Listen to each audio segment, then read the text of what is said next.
ਹਰਜੋਤ ਜੀ ਗੱਲ ਕਰਦੇ ਜਾਈਏ, ਮੁੱਦਾ ਇੱਧਰ ਵੀ ਇੱਕ ਬਹੁਤ ਭਖਿਆ ਪਿਆ ਹੈ। ਜੀ ਟਰੈਕਿੰਗ ਦੇ ਵਿੱਚ ਵੀ ਆਪਣੇ ਕੋਲ ਕੁਛ ਸਕਰੀਨਸ਼ਾਟ ਪਹੁੰਚੇ, ਕੁਛ ਲੋਕਾਂ ਨੇ ਜਿਹੜਾ ਉਹ ਦੱਸਿਆ। ਰਮਨ ਜੀ, ਇੱਦਾਂ ਦੀ ਗੱਲ ਪਹਿਲਾਂ ਆਪਾਂ ਅਕਸਰ ਸੁਣਦੇ ਰਹਿੰਦੇ ਸੀ, ਗਾਹੇ ਬਗਾਹੇ ਚੱਲਦੀ ਸੀ ਵੀ ਜਿਹਦਾ ਲਾਸਟ ਨੇਮ ਸਿੰਘ ਆ ਉਹਦੇ ਨਾਲ ਇੱਦਾਂ ਹੁੰਦਾ ਆ, ਉਹਨੂੰ ਇੱਦਾਂ ਕਰਨਾ ਆ। ਇੱਕ ਲੇਟੈਸਟ ਇੱਕ ਵੀਡੀਓ ਵੀ ਪਹਿਲਾਂ ਕੁਛ ਸਮਾਂ ਪਹਿਲਾਂ ਜਿਹੜੀ ਉਹ ਆਈ ਸੀ। ਹੁਣ ਇੱਕ ਕੰਪਨੀ ਆ, ਉਹਨਾਂ ਨੇ ਆਪਣੇ ਜਿਹੜਾ ਲੋਡ ਪਾਇਆ ਉਹਦੇ ਕਮੈਂਟਸ ਦੇ ਵਿੱਚ ਲਿਖ ਦਿੱਤਾ ਵੀ ਇਹ ਲੋਡ ਬੇਸਿਕਲੀ ਜਿਹਦਾ ਵੀ ਲਾਸਟ ਨੇਮ ਸਿੰਘ ਆ ਜਾਂ ਜਿਹੜਾ ਡਬਲ ਬ੍ਰੋਕਰ ਆ ਉਹਨਾਂ ਨੂੰ ਅਸੀਂ ਨਹੀਂ ਦੇਣਾ। ਇਹ ਜਿਹੜਾ ਨੋ ਸਿੰਘਸ ਉਹਨਾਂ ਨੇ ਕਮੈਂਟਸ ਦੇ ਵਿੱਚ ਇਹ ਲਿਖ ਦਿੱਤਾ, ਇਹ ਹੁਣ ਮੁੱਦਾ ਕਹਿ ਸਕਦੇ ਹਾਂ ਵੀ ਇਹ ਡਿਸਕ੍ਰਿਮੀਨੇਸ਼ਨ ਵਾਲੇ ਪਾਸੇ ਨੂੰ ਕਿਤੇ ਨਾ ਕਿਤੇ ਜਿਹੜਾ ਉਹ ਤੁਰ ਜਾਂਦਾ ਆ। ਨੋ ਡਾਊਟ ਕਿਤੇ ਨਾ ਕਿਤੇ ਕੋਈ ਕਹਿੰਦਾ ਹੋਊਗਾ ਵੀ ਚੱਲ ਵੀ ਜੇ ਕੋਈ ਕਰਦਾ ਹੈ ਤਾਂ ਉਹਨੂੰ ਭੁਗਤਣਾ ਪੈਂਦਾ ਕੀ, ਪਰ ਉਹਦੇ ਵਿੱਚ ਇਹ ਸਾਰਿਆਂ ਨੂੰ ਇੱਕੋ ਰੱਸੇ ਬੰਨ੍ਹ ਲੈਣਾ, ਨੋ ਸਿੰਘਸ ਲਿਖ ਦੇਣਾ ਆਪਣੇ ਲੋਡ ਦੇ ਵਿੱਚ, ਇਹ ਕਿੱਦਾਂ ਜਿਹੜਾ ਉਹ ਦੇਖਿਆ ਜਾ ਰਿਹਾ ਹੈ? ਬਿਲਕੁਲ ਜੀ, ਕਾਫੀ ਚਰਚਾ ਹੈਗੀ ਹੈ ਸਕਰੀਨਸ਼ਾਟ ਦੀ ਵੀ, ਤੇ ਕਾਫੀ ਗੱਲਬਾਤ ਹੋ ਰਹੀ ਹੈ ਇਹਦੇ ਉੱਤੇ। ਤੇ ਡੈਫੀਨੇਟਲੀ ਆਪਾਂ ਤੇ ਇਹ ਗੱਲ ਕਵਾਂਗੇ ਕਿ ਦਿਸ ਇਜ਼ ਰੋਂਗ, ਇੱਦਾਂ ਨਹੀਂ ਹੋਣਾ ਚਾਹੀਦਾ। ਜੇ ਕੋਈ ਇੱਦਾਂ ਕੰਪਨੀ ਕਰ ਰਹੀ ਹੈਗੀ ਆ ਤੇ ਉਹਨੂੰ ਡੈਫੀਨੇਟਲੀ ਪੁੱਛਿਆ ਜਾਣਾ ਚਾਹੀਦਾ, ਉਹਨੂੰ ਸਮਝ ਚਾਹੀਦੀ ਹੈ ਕਿ ਇਹ not every one is the same, ਹੈ ਨਾ।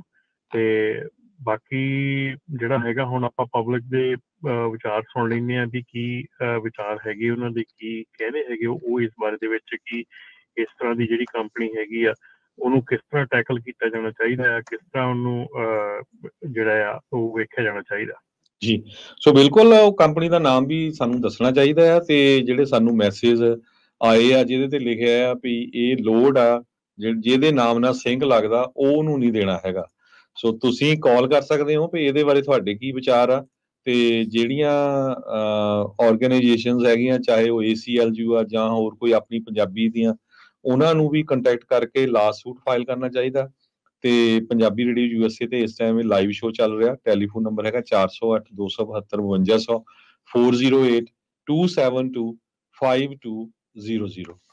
ਬਿਲਕੁਲ ਹਰਜੋਤ ਜੀ, ਰਮਨ ਜੀ, ਇਸ ਤਰੀਕੇ ਦੇ ਨਾਲ ਮੈਂ ਕੰਪਨੀ ਨੂੰ ਕਾਲ ਕਰਨ ਦੀ ਕੋਸ਼ਿਸ਼ ਕੀਤੀ, ਉਹਨਾਂ ਦਾ ਵੌਇਸਮੇਲ 'ਤੇ ਹੀ ਜਾਂਦਾ ਸੀ, ਉਹਨਾਂ ਨੇ ਫ਼ੋਨ ਜਿਹੜਾ ਉਹ ਪਿਕ ਨਹੀਂ ਕੀਤਾ। ਟਰਲਕ ਤੋਂ ਵੇਗਸ ਦਾ ਇਹ ਜਿਹੜਾ ਉਹ ਲੋਡ ਸੀਗਾ, ਨਿਊ ਵੇਵ ਇੰਟਰਨੈਸ਼ਨਲ ਕਾਰਗੋ ਕਰਕੇ ਕੰਪਨੀ ਸੀ, ਜਿਹੜੇ ਸਕਰੀਨਸ਼ਾਟ ਸਾਨੂੰ ਘੱਲੇ ਗਏ ਸੀਗੇ ਇਸ ਲੋਡ ਦੇ, ਜਿਹਦੇ ਵਿੱਚ ਕਮੈਂਟਸ ਦੇ ਵਿੱਚ ਉਹਨਾਂ ਨੇ ਇਹ ਲਿਖਿਆ ਸੀ ਨੋ ਸਿੰਘਸ ਕਰਕੇ। ਸੋ ਹਰਜੋਤ ਜੀ, ਰਮਨ ਜੀ, ਕਿਤੇ ਆਪਾਂ ਉਸ ਜ਼ਮਾਨੇ ਵੱਲ ਨੂੰ ਤਾਂ ਨਹੀਂ ਕਿਤੇ ਜਿਹੜਾ ਉਹ ਜਾ ਰਹੇ ਜਿੱਦੋਂ ਲਿਖਿਆ ਹੁੰਦਾ ਸੀਗਾ ਸਪੈਸੀਫਿਕ ਨਾਮ ਲਿਖ ਕੇ ਵੀ ਬਲੈਕਸ ਜਾਂ ਇੱਦਾਂ, ਜਾਂ ਕਈ ਥਾਵਾਂ ਦੇ ਉੱਤੇ ਜਦੋਂ ਗੋਰਿਆਂ ਨੇ ਮੁਲਕ ਨੂੰ ਉੱਥੇ ਗੁਲਾਮ ਕੀਤਾ ਸੀਗਾ ਵੀ ਇੰਡੀਅਨਸ ਤੇ ਡੌਗਸ ਨਾਟ ਅਲਾਊਡ, ਇੱਦਾਂ ਦੀਆਂ ਚੀਜ਼ਾਂ। ਇਹ ਤਾਂ ਸ਼ਰੇਆਮ ਲਾਸਟ ਨੇਮ ਦੇ ਆਧਾਰ ਦੇ ਉੱਤੇ ਤੁਹਾਡੇ ਨਾਲ ਉਹ ਡਿਸਕ੍ਰਿਮੀਨੇਟ ਕਰ ਰਿਹਾ ਆ, ਨਾ ਕਰ ਰਿਹਾ। ਹਾਂ, ਤੁਸੀਂ ਇਹ ਚੀਜ਼ ਜ਼ਰੂਰ ਲਿਖੀ ਹੁੰਦੀ ਹੈ we have right to refuse service to anyone, ਉਹ ਤਾਂ ਠੀਕ ਆ, ਪਰ ਤੁਸੀਂ ਇੱਕ ਸਪੈਸੀਫਿਕ ਨਾਮ ਜਿਹੜਾ ਉਹ ਲਾ ਕੇ ਇੱਕ ਸਾਰਿਆਂ ਦਾ, ਜਿਹਦੇ ਵਿੱਚ ਕਈਆਂ ਦਾ ਨਾਮ ਲਾਸਟ ਨੇਮ ਸਿੰਘ ਆ, ਹਜ਼ਾਰਾਂ ਦੀ ਸੰਖਿਆ ਦੇ ਵਿੱਚ ਅਜਿਹੇ ਲੋਕ, ਤੇ ਜੇ ਉਹ ਇੱਦਾਂ ਕਰ ਰਹੇ ਆ ਤਾਂ ਆਈ ਥਿੰਕ ਇਹਦਾ ਇਸ ਕੰਪਨੀ ਨੂੰ ਜ਼ਰੂਰ ਜਵਾਬ ਦੇਣਾ ਚਾਹੀਦਾ। ਉਹਨਾਂ ਨੇ ਸਾਡੀ ਕਾਲ ਦਾ ਜਵਾਬ ਤਾਂ ਨਹੀਂ ਦਿੱਤਾ, ਮੈਂ ਟਰਾਈ ਕੀਤੀ ਸੀ ਉਹਨਾਂ ਨੂੰ ਕਾਲ ਕਰਨ ਦੀ, ਪਰ ਆਈ ਥਿੰਕ ਇਹ ਲੋਕਾਂ ਨੂੰ ਵੀ ਇਸ ਦੇ ਉੱਤੇ ਕਰਨਾ ਚਾਹੀਦਾ ਆ। ਬਹੁਤ ਸਾਰੇ ਲੋਕ ਜਿਨ੍ਹਾਂ ਦੇ ਨਾਲ ਇੱਦਾਂ ਕਿਤੇ ਕੋਈ ਡਿਸਕ੍ਰਿਮੀਨੇਸ਼ਨ ਹੋਈ ਹੁੰਦੀ ਆ ਜਾਂ ਹੋਈ ਹੋਵੇ, ਉਹਨਾਂ ਸਾਰਿਆਂ ਨੂੰ ਇਕੱਠੇ ਹੋ ਕੇ ਇਸ ਚੀਜ਼ ਨੂੰ ਇੱਕ ਜ਼ਰੂਰ ਅੱਗੇ ਲੈ ਕੇ ਜਾਣਾ ਚਾਹੀਦਾ। ਦੇਖੋ ਗੱਲ ਕੀ ਹੁੰਦੀ ਆ ਵੀ ਰਮਨ ਜੀ, ਰਾਜਕਨਵੀਰ ਸਿੰਘ ਜੀ, ਵੀ ਬਹੁਤ ਸਾਰੇ ਜਿਹੜੇ ਕਈ ਜਿਹੜੇ ਕਮਿਊਨਿਟੀਆਂ ਜਿਹੜੀਆਂ ਪਹਿਲਾਂ ਇੱਥੇ ਰਹਿੰਦੀਆਂ ਆ, ਉਹਨਾਂ ਦਾ ਇਹ ਵੀ ਹੈਗਾ ਆ ਵੀ ਜੈਲਸੀ ਫੈਕਟਰ ਵੀ ਹੁੰਦਾ। ਚਲੋ ਠੀਕ ਆ, ਆਪਣੇ 'ਚ 2-4% ਗਲਤ ਬੰਦੇ ਵੀ ਹੋਣਗੇ, ਪਰ ਬਹੁਤਾ ਜੈਲਸੀ ਫੈਕਟਰ ਵੀ ਹੁੰਦਾ ਵੀ ਹਾਂ ਯਾਰ ਇਹ ਕਮਿਊਨਿਟੀ ਇੰਨੀ ਛੇਤੀ ਦੇ ਨਾਲ, ਇੰਨੀ ਤੇਜ਼ੀ ਨਾਲ ਕਿੱਦਾਂ ਵੱਧ ਰਹੀ ਆ, ਸਾਡੇ ਬਿਜ਼ਨਸ ਦੇ ਵਿੱਚ ਆ ਰਹੀ ਆ। ਸੋ ਆਪਾਂ ਨੂੰ ਜਿਹੜਾ ਹੈਗਾ ਆ, ਇਹ ਮੇਰੇ ਖਿਆਲ ਨਾਲ ਇਹ California Department of Fair Employment ਤੇ ਹਾਊਸਿੰਗ, ਉਹਨਾਂ ਦਾ ਨੰਬਰ ਵੀ ਹੈਗਾ, ਉਹਨਾਂ ਨੂੰ ਵੀ ਜਿਹੜੀ ਰਿਪੋਰਟ ਕਰਨੀ ਚਾਹੀਦੀ ਹੈਗੀ ਆ। ਈਵਨ ਦੋ ਇਹ ਇੰਪਲੋਇਮੈਂਟ ਤਾਂ ਨਹੀਂ, ਪਰ ਫਿਰ ਵੀ ਤੁਸੀਂ ਲੋਡ ਜੇ ਚੱਕਦੇ ਆ ਤਾਂ ਰਿਲੇਸ਼ਨ ਤਾਂ ਸੇਮ ਹੀ ਆ ਨਾ। ਸੋ ਆਪਣੇ ਤੁਸੀਂ ਵਿਚਾਰ ਦੇ ਸਕਦੇ ਆ ਕੀ ਕਰਨਾ ਚਾਹੀਦਾ ਹੈਗਾ।